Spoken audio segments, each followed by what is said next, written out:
Hello, Jeff from the country here. On my previous video, you've probably seen that I didn't know what was under the back. Well, this was what was under the sheet metal that they put on the back.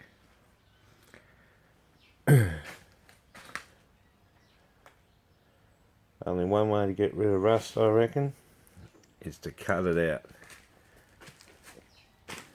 So I'm going to be cutting this out today.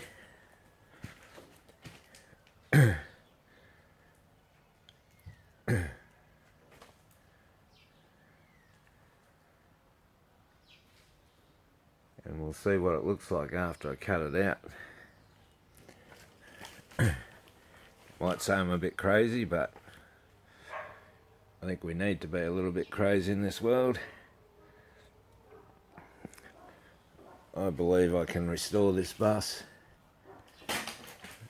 I've finished all the front. I've just got these two holes in the top to cover. And then I'll be doing body work and putting the new floor in.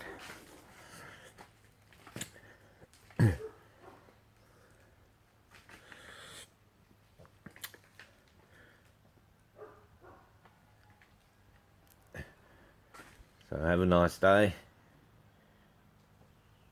and I'll catch you later.